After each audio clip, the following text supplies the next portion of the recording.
आज हम सभी श्रवण करेंगे श्रीमद् भागवतम के अंतर्गत चतुर्थ स्कंद अध्याय 24 और उसके अंतर्गत 79 79 नंबर श्लोक से आज हम प्रारंभ करने जा रहे हैं।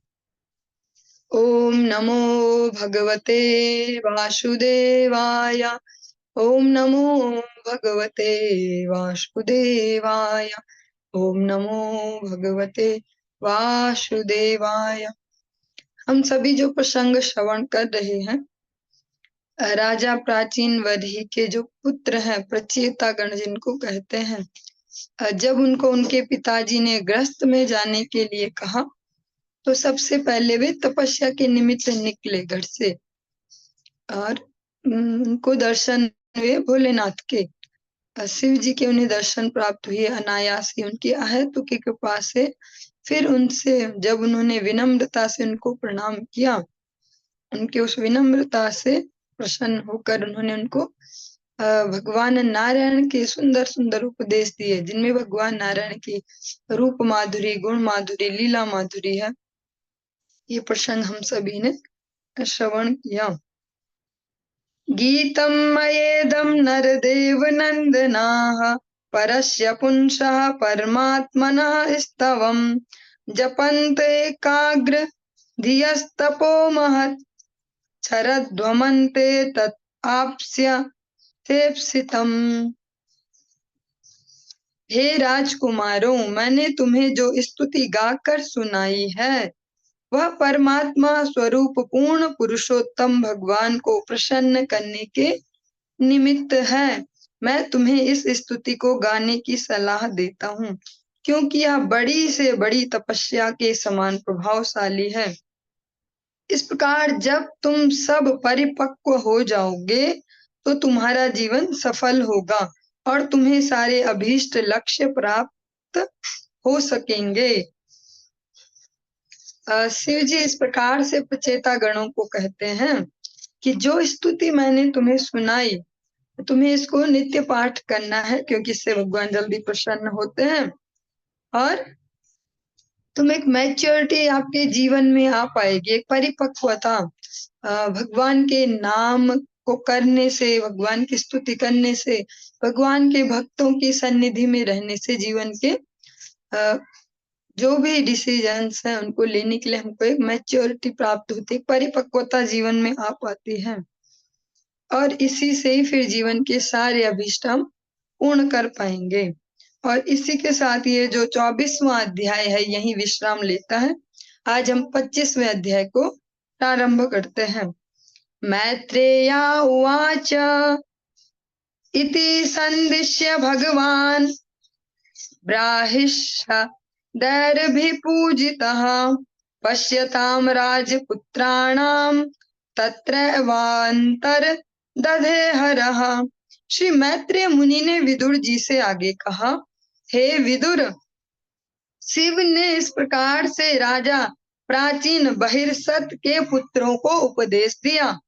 राजकुमारों ने भी शिव की अगाध भक्ति के साथ तथा श्रद्धा पूर्वक पूजा की। अंत में वे राजकुमारों की दृष्टि से ओझल हो गए।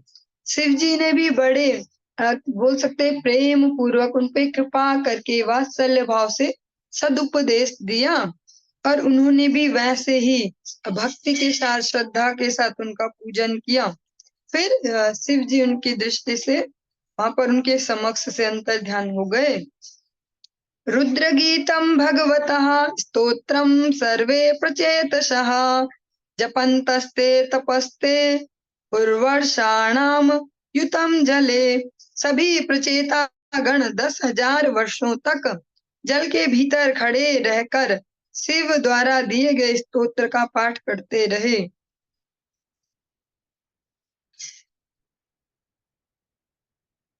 वे जो प्रचेता गण है वे 10,000 वर्षों तक जल में स्थित होकर भगवान की उन्होंने इस स्तुति का पाठ किया। प्राचीन बर्हिषं शक्तः कर्म स्वासक्त मानसम नारदो अध्यात्म तत्वज्ञः कृपालुः प्रत्यबोधयत्। जब राजकुमार जल के भीतर कठिन तपस्या कर रहे थे, तब उनके पिता विभिन्न प्रकार के सकाम कर्मों में को संपन्न करने में रत थे। उसी समय समस्त आध्यात्मिक जीवन के ज्ञाता तथा शिक्षक परम संत श्री नारद मुनि ने राजा पर अत्यंत कृपालु होकर उन्हें आध्यात्मिक जीवन के विषय में उपदेश करने का निश्चय किया। जो संत जन होते हैं, भगवान के जो एकनिष्ठ भक्त सेवक होते हैं, वे अहेतु की कृपा करने में बोल सकते हैं सक्षम होते हैं या पटु होते हैं। वो कोई कारणवश कृपा नहीं करते कि ये धनवान है, इससे धन मिलेगा ज्यादा तो इसलिए इस पे दया करो, इसमें ये वाला गुण है इसलिए दया करो। बस ऐसे ही जिस पर भी उनको दया आ जाए, सोचते अब इसका तो हम भला करके ही रहेंगे। जगाई मधाई का प्रसंग आप सभी ने श्रवण किया है। कलयुग पावना अवतार श्री चैतन्य महाप्रभु और नित्यानंद प्रभु, उनमें से भी नित्यानंद प्रभु ने जो गुरु तत्व हैं, उन्होंने उनपे कृपा की। बस अहेतु की ऐसे ही, ऐसे तो नहीं कि कोई उनपे वो उनको डोनेशंस दे रहे थे कि आपके इस जो प्रचार कार्य इसके लिए हम ये करते हैं, या उनको कोई सुरक्षा दे रहे थे कि हम बलवान हैं तो आपकी सुरक्षा हम करेंगे। ऐसा कुछ तो नहीं कर रहे थे, बल्कि उल्टा वो सबसे अनीतिपूर्ण कार्यों में लगे थे। राक्षसों की भांति मदिरा पान करना, किसी को भी मार देना, किसी के बच्चे उठा के कुएं में फेंक दो, किसी के भी घर जला दो। इतने दुर्दांत जो अपराधी हैं, नित्यानंद प्रभु ने बस अहेतु की कृपा ही की कि इनका तो भला करना है चाहे कुछ हो जाए, तो हर कीमत पे ही भला किया। फिर इस लेवल तक भी गए कि जहाँ अपने ही प्राणों पर बन पड़ी। ऐसे जो संत जन होते हैं, भगवान के जो रिप्रेजेंटेटिव हैं, वो ऐसे ही दयालु होते हैं। नारद जी ने अब सोचा कि ये जो प्राचीन बहिर्सत जो राजा है, इस पे दया की जाए। ये बहुत ज्यादा सकाम कर्मों में ही लिप्त है। उनके पुत्रों पर शिव जी ने कृपा की और उन पर कृपा करने हम नारद जी आ गए। अब सोचा कि इनको थोड़ा आध्यात्मिक जीवन की ओर आगे बढ़ाया जाए। श्रेयस्त्वम कतमद्राजन कर्मणात्मन इहसे दुःखानिह सुखावाप्तिः श्रेयस्तन्नेह चेष्यते। श्री नारद मुनि ने राजा प्राचीन बहिर्सत से पूछा, हे राजन, तुम इन सकाम कर्मों के द्वारा कौन सी इच्छा पूरी करना चाहते हो? जीवन का मुख्य उद्देश्य तो समस्त कष्टों से छुटकारा पाना तथा सुख भोगना है, किंतु इन दोनों को सकाम कर्म द्वारा प्राप्त नहीं किया जा सकता। जो नारद जी बोल रहे हैं थोड़ा सा सेंसिटिव है, हमें लग सकता है कुछ गलत बोल रहे हैं शायद। जीवन का उद्देश्य कष्टों से छुटकारा और सुख प्राप्ति, और साथ में कह रहे हैं सकाम कर्मों से नहीं होगा, तो कैसे होगा? हमें तो यही पता है, वर्क इज वर्शिप, बचपन से यही सुना है, कर्म ही पूजा, मेहनत करो, मेहनत करनी चाहिए, मेहनत करनी चाहिए, मेहनत से ही सब होता है। तो कैसे मेहनत करनी चाहिए ये पता नहीं चल पाया। नारद जी भी यही बोल रहे हैं, जीवन का लक्ष्य है समस्त क्लेशों से छुटकारा और जो वास्तविक सुख है, आनंद है, उसको प्राप्त करना, पर ये सकाम कर्मों से प्राप्त नहीं होगा। तुम जो ये करते जा रहे हो, इनसे तुम्हारा क्या लक्ष्य साध्य होने वाला, जरा बताना मुझे। नारद जी इस प्रकार से उनको कहते हैं, चाहे वो दुखों से छुटकारा है, चाहे महान सुख की प्राप्ति है, दोनों ही सकाम कर्मों से प्राप्त नहीं हो सकते। राजोवाच न जानामि महाभागा परम कर्माप विदधि ब्रूहि मे विमलम ज्ञानम येन मुच्येय कर्म भी। राजा ने उत्तर दिया, हे महात्मन, मेरी बुद्धि सकाम कर्मों में उलझी हुई है, अतः मुझे अपने जीवन के चरम लक्ष्य का ज्ञान नहीं रह गया है। कृपा करके मुझे विशुद्ध ज्ञान प्रदान कीजिए, जिससे मैं सकाम कर्मों के बंधन से छुटकारा पा सकूं। राजा फिर नारद जी को कहते हैं, मेरी बुद्धि इन सकाम कर्मों में उलझ पड़ी है, मुझे अब ध्यान भी नहीं है कि क्या है इस जीवन का वास्तविक लक्ष्य। अब आप मुझे विशुद्ध ज्ञान दीजिए। जागतिक ज्ञान, जड़ ज्ञान तो मुझे बहुत हो गया है, ये करने से ऐसा बेनिफिट होगा, ये करेंगे ऐसा फायदा होगा, ऐसा करो। लेकिन आप मुझे विशुद्ध ज्ञान दीजिए, शुद्ध ही नहीं, विशुद्ध परम विशुद्ध ज्ञान जिसका एकमात्र आधार या लक्ष्य भगवान श्री कृष्ण है, पूर्ण पुरुषोत्तम भगवान नारायण है, जिससे मैं सकाम कर्मों के बंधनों से छुटकारा पा सकूं, जिससे मैं इन सकाम कर्मों के जो बंधन है, इस जगत में हम अच्छा बुरा जो भी करते हैं दोनों ही बंधन के कारण है। किसी को दुख देते हैं वो भी बंधन में डालता, पाप होता है, किसी का बढ़िया करते हैं वो भी बंधन होता, पुण्य होता है। तो राजा राजा प्राचीन बहिष्ठ कहते हैं मुझे कुछ ऐसा उपदेश दो जिससे मैं सबसे छुटकारा पा सकूं। नरोत्तम दास ठाकुर जी के आप अनेक अनेक कीर्तन सुनते आ रहे हैं अनेक बार। एक बहुत ही सुंदर सा कीर्तन अनेक बार आप सुनते हैं उसे। गारा पाहू ना भाजिया मई प्रेम रतन धन हलाय हराई। इसी भजन का एक स्टैंजा बहुत सुंदर सा है, सारे ही सुंदर है, हमारा जो भी लक्ष्य है उसको जो पुष्ट करता है वो है, सत्संग छाड़ी कनु असते विलास ते कारण लागे कर्म बंध फाश ना भाजिया मई। हमने जो वास्तविक सत्संग है, वास्तविक संत जनों की जो सन्निधि है, वास्तविक जो सत्पुरुष हैं उनकी संगति छोड़कर असत्संग इतना सारा कर लिया, और उससे क्या हो गया, इस वजह से, इस कारण से कर्म बंधों की फांस पड़ पड़ी। कर्मों के जो फल हैं उनमें ही हम इतने उलझ गए, बढ़िया वाले कर्मों के भी फल, बुरे वालों के भी फल। अब कुछ कह सकते हैं अगर प्रैक्टिकली, कुछ लोहे की जंजीरें, कुछ सोने की जंजीरें, पर जंजीर तो जंजीर ही है। नरोत्तम दास ठाकुर जी कहते हैं इस प्रकार से जीवन हो गया है। राजा प्राचीन बहिष्ठ भी यही कह रहे हैं कि मैं तो उलझ गया हूं इनमें, अब आप ऐसा कुछ उपदेश करो, विशुद्ध ज्ञान मुझे दो जिससे मैं सबसे बाहर निकल पाऊं। क्योंकि एक साधु के अतिरिक्त एक वास्तविक साधु जिसने अपने मन वचन और कर्म को भगवत चरणों में समर्पित किया हो, जिसने अपने मन वचन कर्म, अपना तन मन जीवन भगवान सेवा में, भगवान के नाम प्रचार, भगवान की सेवा में, भगवान की प्रसन्नता के लिए दिया हो, एकमात्र ऐसा ही साधु, केवल ऐसा ही साधु हमें भव बंधन से पार करवा पाएगा। वरना बहुत मुश्किल है इन बंधनों को काट पाना, कभी अनुकूलता के रूप में, कभी प्रतिकूलता के रूप में।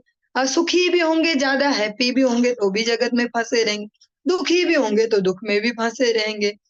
तो इन दोनों से ही पार पा पाना, एक साम्य वाली स्थिति आ पाना जीवन में, जिसको भगवान श्रीमद् भगवद गीता में कहते हैं, सुख दुखे समय कृत्वा लाभा लाभो जया जयो। सुख हो दुख हो, जय हो पराजय हो, कुछ फायदा हो जाए बहुत बड़ा, कुछ बहुत बड़ा नुकसान हो जाए, समय कृत्वा, उसमें हम समान रूप से जो रह पाए। भगवान कहते हैं ऐसा व्यक्ति मुझे प्रिय है जो इस प्रकार से समभाव से दोनों को सहन करता है, सुख को भी सहन करता है, एंजॉय नहीं करने लग जाता है, उसको भी सहन करता है कि भैया ये ठाकुर जी की दया से ही मिला और हमेशा नहीं रहने वाला, ये परिस्थिति हमेशा नहीं रहेगी, ये रिलेशन भी हमेशा नहीं रहने वाला।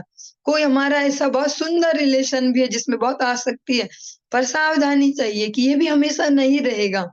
तो जब इस भाव से हम हर चीज को पचाने की प्रैक्टिस करें, बहुत मुश्किल है, लेकिन ऐसे महत् पुरुषों की कृपा से, गुरुजनों की कृपा से ये पॉसिबल भी है, यह असंभव नहीं है। भगवान कहते हैं ऐसा भक्त मुझे प्रिय होता है जो सुख दुखे समय कृत्वा लाभा लाभो जया जयो। गृहेषु कूट धर्मेषु पुत्र दार धान धनार्थ धिया न परम विन्दते मूढ़ो ब्राह्मण संसार वर्त्मसु।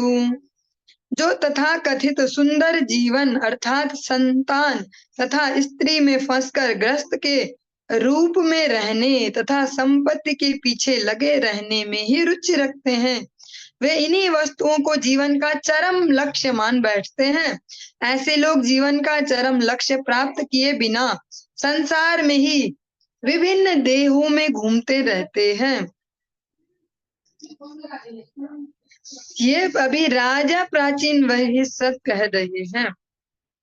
जो तथाकथित सुंदर जीवन, जिसको हम कहते हैं ना हैप्पी लाइफ, जो हमारे अपने अपने दिमागों में सेट है, या कह सकते हैं हमें समाज को देख के, या बहुत बड़ा रोल जिसमें हमारे पिक्चरों का, मूवीज का है, क्योंकि यहाँ कॉमनली हम सभी के जीवन में हो बचपन से कि भैया टीवी तो बहुत बड़ा अंग है जीवन का, और उसी से हम समाज को समझते हैं, उसी से।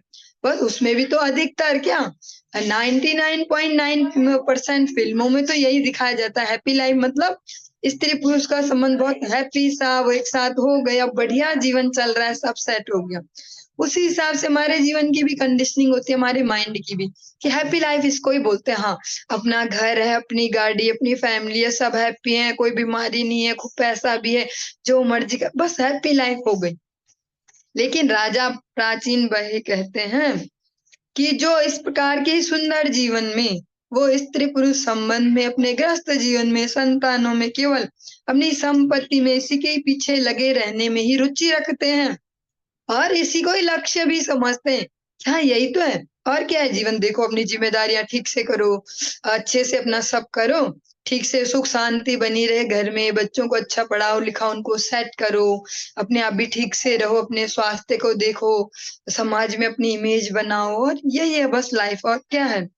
राजा प्राचीन बहिर्सत कहते हैं, और इसी को अपने जीवन का लक्ष्य जो मान बैठते हैं, ऐसे लोग, जो जीवन का जो वास्तविक लक्ष्य है, इस देह का जो वास्तविक लक्ष्य है, मनुष्य देह का, क्योंकि ये सब कुछ तो अलग अलग देहों में भी मिल रहा है, चाहे वो बंदर हो, कबूतर हो, कोई सी भी योनि ले लीजिए पशुओं की, सब में ही परिवार भी है, आपसी सामंजस्य भी होता है, फीलिंग्स भी होती हैं, सभी सुख से भी रहना जानते हैं। सभी जानते हैं कि सर्दियां आएंगी तो चींटियां भी पता नहीं कहाँ से लाती है, पर चावल इकट्ठे कर लेती हैं सर्दियों के लिए। हाँ, पक्षियों को भी पता है, आकाश को देख के बारिश होने वाली है तो आज ही ज्यादा खा लो या जमा कर लो, ऐसा उन्हें भी पता है।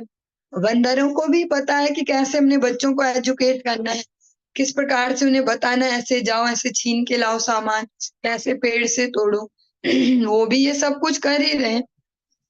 जब मनुष्य शरीर पाके भी हम यही सब करने को ही फाइनल गोल समझ लेते हैं, तब बिना इस जीवन के चरम लक्ष्य को प्राप्त किए अनेक अनेक शरीरों को लेकर इस जगत में ही भ्रमण करते रहेंगे। कभी चूहा बन के यही सब करेंगे, कभी बिल्ली बन के यही सब करेंगे, कभी सांप बन के यही सब करेंगे, कभी बाघ बन के ये सब करेंगे, अलग अलग शरीरों में यही करेंगे। संतान जन्म देना, स्त्री पुरुष संबंध, और संतानों को सही शिक्षा देना। अगर देखे, शेर बहुत अच्छे से करता है इसको, वो उसमें इंद्रिय निग्रह भी बहुत अच्छे से होता है, मनुष्य जैसा नहीं होता इंद्रिय तर्पण में ही व्यस्त, वो भी जीवन में बहुत मिनिमम इंद्रिय तर्पण करता है। संतान जन्म दिया और हो गया। लेकिन जो मनुष्य है, उसके लिए थोड़ा मुश्किल हो जाता अपने इंद्रियों का नियंत्रण हर प्रकार से, चाहे वो भोजन के लिए है, जीवा है, और चाहे आंखें, उनको कहाँ लगाना है, क्या सुनना है, क्या कहना है, कैसे स्पर्श हमें पसंद आने चाहिए, कैसे विचार होने चाहिए, ये तो इस प्रकार से फिर विभिन्न देहों में ही घूमते रहेंगे। और प्रहलाद महाराज तो इसको अंधकूप कहते हैं, अंधा कुआं, जो कभी नहीं भरने वाला, जो इंद्रिय तर्पण है हमारा जगत का। हम इतना अच्छा अच्छा खा ले, आज उस वाले रेस्टोरेंट में जाएंगे, आज उस वाले सॉफ्टवेयर जो वो है उनसे मंगाएंगे, उस ऐप से मंगाएंगे, अच्छा वहाँ नया रेस्टोरेंट कुछ खुला, वहाँ ये मिलता है, वहाँ ये मिलता है, ये करो, अच्छा ये वाली रेसिपी बनाओ, ऐसा लाओ वैसा लाओ, बारिश हो गई तो पकौड़े बनाओ, सर्दी हो गई तो ये करो, गर्मी हो गई तो कुछ ठंडा, ऐसा ऐसा अलग अलग प्रकार के, जो हमारी अलग अलग इंद्रियां, सबके अपने अपने विषय हैं। प्रहलाद महाराज कहते हैं अंधकूप के समान है, कभी न भरने वाला। ऐसा नहीं आज बहुत छक हो गए, आज खा खा के अब दूसरे दिन बस जीव बोलेगी बस खिचड़ी जिंदगी भर, ऐसा नहीं होगा। नारद उवाच भो भो प्रजापते राजन् पशून् पश्य त्वयाध्वरे संज्ञापिता जीव संघान घृणेन सहस्त्रशः। श्री नारद मुनि ने कहा, हे प्रजापति, हे राजन, तुमने यज्ञ स्थल में जिन पशुओं का निर्दयता पूर्वक वध किया है उन्हें आकाश में देखो। और गुरुवर्ग कैसे होते हैं हमारे श्रेष्ठ जन, वो हमें खुश करने के लिए सुंदर सुंदर बातें नहीं बोलते जो हमें अच्छी लगे, वो वैसी बोलते हैं जो हमारे लिए अच्छी होती हैं। वो कभी वैसी बातें नहीं बोलेंगे कि शिष्य वित्तापहर का, इनको खूब बढ़िया बढ़िया बोलो, आप ऐसे हो माता जी, हाँ प्रभु जी आपके जैसा तो कोई भक्त नहीं, ऐसे ऐसे हवा में चढ़ा दो, फूक भर दो, ताकि ये खूब धन दे हमें, इज्जत दे हमें, सामान दे हमें। तो हमेशा ऐसी बातों पर हमारा ध्यान आकर्षित करते जिसमें हमारा मंगल निहित है। नारद जी भी बोलते हैं, राजा ये सब तो छोड़, अब जरा आकाश की ओर देख, जितने तूने यज्ञ किए, ये सकाम कर्म किए, सो कॉल्ड आध्यात्मिकता के वश में इतने सारे पशु बलियां दी हैं, जरा आकाश में देख उन जानवरों को जिनकी तूने बलि दी है। एते त्वां संप्रतीक्षन्ते स्मरन्तो वैशसं तव संपरेतम् अयः कूटश्छिन्दन्त्युत्थितमन्यवः। ये सारे पशु तुम्हारे मरने की प्रतीक्षा कर रहे हैं, जिससे वे उन पर किए गए आघातों का बदला ले सके। तुम्हारी मृत्यु के बाद वे अत्यंत क्रोध पूर्वक तुम्हारे शरीर को लोहे के अपने सींगों से भेद डालेंगे।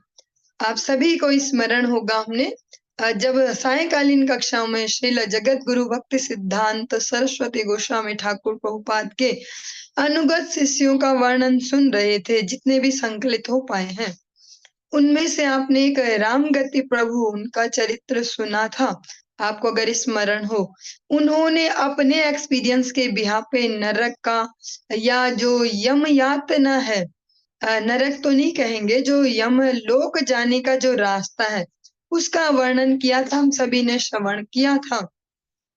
और इसको हम दोबारा से श्रवण, हमने इस श्रीमद् भागवतम में अलग से प्रसंग में भी श्रवण किया था इसी प्रकार, और अब हम फिर से इसको रिपीटेडली सुनेंगे, जिससे हम समझ पाए कि ऐसा नहीं है कि हम मर जाते तो छुटकारा, जैसे बोल जाते मर जाएंगे, बस मर जाएं तो छुट्टी मिले, मर जाने से छुट्टी नहीं मिलती और फंस जाते हैं, फिर तो हमारे बस में कुछ है ही नहीं, हम क्या कर पाएंगे।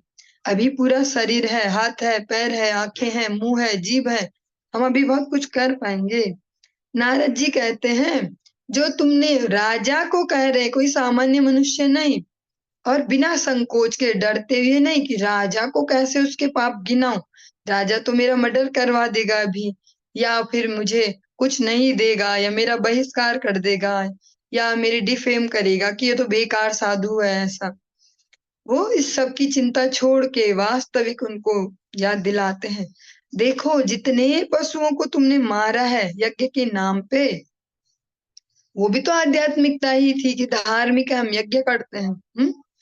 वो सब ना वेट कर रहे हैं कि तुम मरो और यहाँ आओ एक सूक्ष्म शरीर के साथ।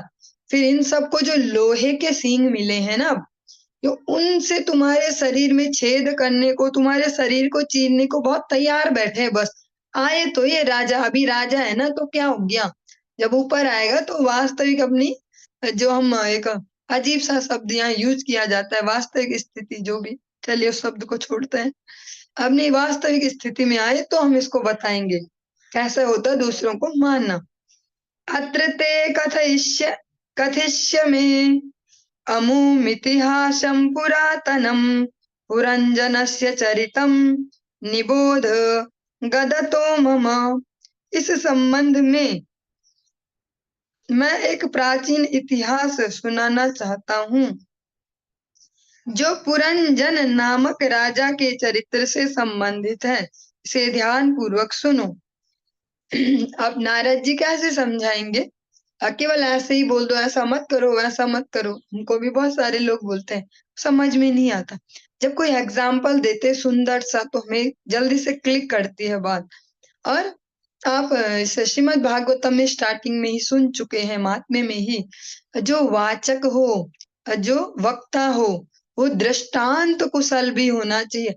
ऐसे एग्जाम्पलों से समझा दे इतनी सरलता से कि जो गंभीर से गंभीर विषय वस्तु भी हो, श्रोता को इजीली समझ में आ जाए, वो समझ जाए कि कहना क्या चाह रहे, फाइनली कंक्लूजन क्या है। हाँ, नारद जी बोलते तुम्हें मैं एक कथा सुनाता हूँ, और जो ये कथा है ना श्रीमद् भागवतम के अंतर्गत पुरंजनोपाख्यान इसका नाम है, और बहुत ही सुंदर है, बहुत ही प्रैक्टिकल है, इसको सुनना बहुत ही लाभप्रद हम सभी के लिए।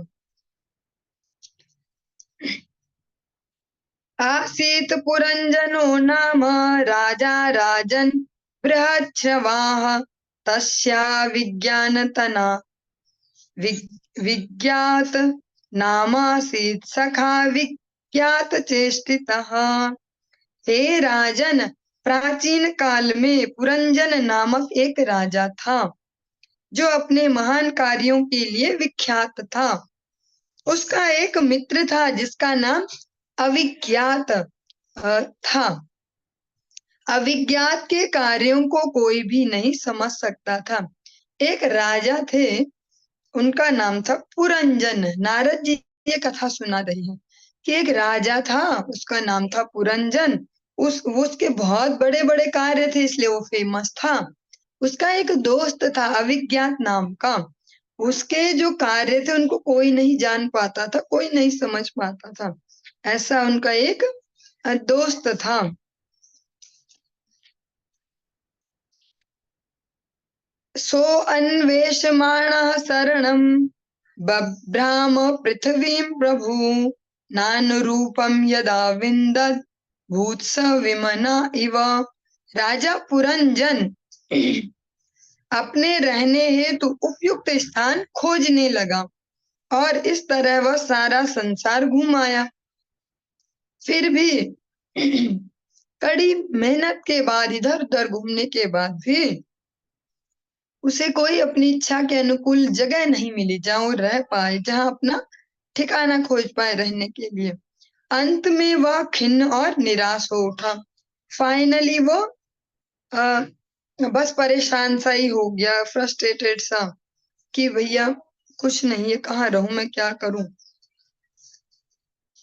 न साधु में नेता सर्वा भूतले यावती पुरः कामान कामय मानो अशो तस्य तस्योपपत्तये। राजा पुरंजन की इंद्रिय भोग की लालसाएं असीम थी, अतः वह सारे संसार में ऐसा स्थान खोजने हेतु भ्रमण करता रहा जहां उसकी सारी इच्छाएं पूरी हो सके, किंतु दुर्भाग्यवश उसे सर्वत्र अभाव की अनुभूति ही प्रतीत हुई। जो उसके अपने अलग अलग इंद्रियों को तर्पित करने की जो इच्छा है, वो बोल सकते हैं असीम थी, उनकी कोई लिमिट नहीं थी, अनलिमिटेड थी। तो इसलिए वो ढूंढ रहा था ऐसा कोई स्थान, बसने के लिए ऐसी जगह मिले जहां मैं सारी इच्छाएं अच्छे से पूरी कर पाऊं। जैसे एक एग्जाम्पल के तौर पे, आज की डेट में जिन पे बहुत सारा धन आ जाए, तो वो सबसे बढ़िया से बढ़िया जगह ढूंढेंगे, बढ़िया सी जगह पे घर बनवाएंगे, बहुत बढ़िया सा, उसमें इंद्रिय तर्पण के साधन सारे होंगे, बहुत बढ़िया से स्विमिंग पूल अलग से होना चाहिए, एक ऐसा कमरा, एक ऐसा हॉल होना चाहिए जिसमें केवल पिक्चर देखने ही हम जाएंगे, ऐसा कुछ होना चाहिए जहाँ पे मान ली केवल जिम ही होगी। या ये तो एक छोटा सा एग्जाम्पल है आज के परिवेश के हिसाब से। तो जिस समय उन पर अनलिमिटेड सब कुछ रहा होगा वो उस प्रकार से, मीन्स इंद्रिय तर्पण की जो इच्छा है वो असीमित है, बस ज्यादा से ज्यादा इंद्रिय भोगों को भोग सकूं, ऐसा ही कुछ वो ढूंढ रहे थे जगह। जैसे आज की डेट में भी अगर नॉर्मल व्यक्ति भी हर व्यक्ति इस प्रकार से ही सोचता है कि थोड़े पैसे जमा हो जाए, अपना घर होना चाहिए जहाँ कोई रोक टोक ना हो, मकान मालिक की कचर कचर ना हो, फिर वो एक कमरा भी जो बन जाए बस, जहाँ कचर कचर ना हो किसी की, फिर वो बन जाता है। तो जगह कम पड़ रही, 2 कमरे तो होने चाहिए कम से कम, थोड़ा एक मेहमानों के लिए या एक ऐसे बच्चों के लिए या ऐसे ऐसे। फिर धीरे धीरे धीरे अच्छा ये भी थोड़ा सा है ना, एक अब थोड़ा सा ऐसा भी होना चाहिए, ऊपर बनवा लेते हैं, अब ये पुराने जमाने का लग रहा है, थोड़ा इसके ऊपर चढ़ा लेते हैं, नया जमाने का बनाते हैं, थोड़ा सा सोफा सेट ऐसा या अलग अलग आप लोग अपने हिसाब से फिट कर पाएंगे, मुझे ज्यादा नॉलेज तो है नहीं इस बारे में, अपने अपने हिसाब से। मेन क्या है, वो नीड नहीं है, वो आवश्यकता नहीं है, वो केवल हम अपने मन को खुश करने के लिए कर रहे हैं, वो सारे जो पैसे डुबाते जा रहे हैं वहां, जो सब कुछ झमेला इकट्ठा कर रहे हैं, वो सब केवल मन को खुश करने के लिए, नीड नहीं है वो, नीड नहीं है वो, बहुत बढ़िया सा कुछ भी जो भी हो। ज्यादा अगर एग्जाम्पल दूंगी तो थोड़ा हम लोग नाराज हो जाएंगे, अपने अपने हिसाब से ले सकते हैं। हमारे आसपास जो भी दिख रहा है हमें अपने घर में, नीड कितनी है हमारी, उसमें से 90% सामान तो बिना नीड वाला ही है, जिसको बस हम देख देख के खुशी हो सकते हैं, एक इमेजिनरी ईगो सेटिस्फैक्शन कर सकते हैं कि हमारा एक लेबल, एक स्टेटस है, हम बस बढ़िया, हमारी जिंदगी सब सेट है बस। चलिए इतना ही बहुत होगा इसके प्रसंग में। स एकदा हिमुक्तो दक्षिणेष्वथ सानुषु ददर्श नभ अभिर्द्वाभिर् पुरम लक्षित लक्षणाम। एक बार इस प्रकार से विचरण करते हुए उसने हिमालय पर्वत के दक्षिण में भारतवर्ष नामक देश में एक नगर देखा, जिसके चारों ओर 9 दरवाजे थे और जो समस्त सुख सुविधाओं से युक्त था। अब वो राजा घूमते घूमते सारी पृथ्वी पर घुमा घुमा, कोई जगह पसंद नहीं आई कि यहाँ मैं खुशी से सुख से रह जाऊंगा, यहाँ बढ़िया हो जाएगी जिंदगी, जगह पसंद नहीं आई। जगह पसंद आई घूमते घूमते भारतवर्ष में, पृथ्वी का जो ये हिस्सा है भारतवर्ष का, भारतवर्ष उनको पसंद आया, और यहाँ भी एक जगह दिखी, एक नगर दिखा, उसमें 9 दरवाजे हैं और सारी सुख सुविधाएं वहां पर उपलब्ध हैं। और जो भारत भूमि है इसमें जन्म हम सभी अभी जो सुन रहे हैं, हम सभी भी बहुत भगवत कृपा से बोल सकते हैं, भगवत कृपा का लाभ ले पाए हैं कि हमें भारत में जन्म मिला है। भारतवर्ष में जन्म लेना बहुत ही दुर्लभ है, भले ही हम चार्म्ड होते हैं जापानीज को देख के, चाइनीज देखो, अमेरिकन देखो, और अच्छा वहां जाना था ना, अच्छा उसके बेटे की वहां जॉब है, वो हांगकांग रहता है, वो वहां रहता है, हम ऐसे चार्म्ड रहते हैं। लेकिन जो वास्तविक शास्त्र भी जिसको कहते हैं, पृथ्वी पर भी अगर कहीं रहना धन्य माना जाता है तो भारतवर्ष है। श्री चैतन्य चरितामृतम भी, श्रीमद् भागवतम भी कहती है धन्यास्तु भारत भूमि देवानाम अपि दुर्लभ, देवताओं के लिए भी दुर्लभ है यहाँ जन्म लेना। और श्री चैतन्य चरितामृतम कहती है भारत भूमि ते हैल मनुष्य जन्म जात, जन्म सार्थक करी कर परोपकार। जिसको भारत देश में जन्म मिला है, उसको, वो बहुत भाग्यशाली है, भगवान की बहुत कृपा है उस पे। अतः उसको क्या करना चाहिए, और जब उसको इतना कुछ मिला है भारत में जन्म के साथ, उसकी बहुत बड़ी जिम्मेदारी बनती है वो परोपकार करे, जीवे दया कृष्ण नाम, भगवत नाम का प्रचार करे, जीवों पर वास्तविक करुणा करे, जो है भगवत सेवा में उनको नियुक्त करना, भगवत भावना से उनको भर देना। भारतवर्ष में जिन्होंने जन्म लिया है उनके लिए ये बहुत बड़ी जिम्मेदारी है। श्रीमद् भगवत गीता में भी भगवान कृष्ण भी कहते हैं अर्जुन से, भारत में जन्म लेकर आध्यात्मिक शिक्षा स्वयं ले और अन्यों को दे, इससे ही हमारा जीवन धन्य होगा। राजा प्राचीन वो राजा पुरंजन ने इस प्रकार से ये नगर दर्शन किया। प्राकारोपवनाटाल परिखै रक्षण तोरण स्वर्णरोप्याय शृंगैः संकुलाम सर्वतो गृह। वह नगर चारों ओर दीवारों और उद्यानों से घिरा था और उसके भीतर मीनार, ऊंची ऊंची बिल्डिंगें और नहरें, खिड़कियां तथा झरोके थे। वहां के घर सोने चांदी तथा लोहे के बने गुंबदों से अलंकृत थे। नील स्फटिक वैदूर्य मुक्ता मरकतारुणः क्लरिप्त हर्म्यस्थलीं दीप्तां श्रिया भोगवतीमिव। उस नगर के घरों की फर्शें नीलम स्फटिक हीरे मोती पन्ना तथा लाल से निर्मित थी।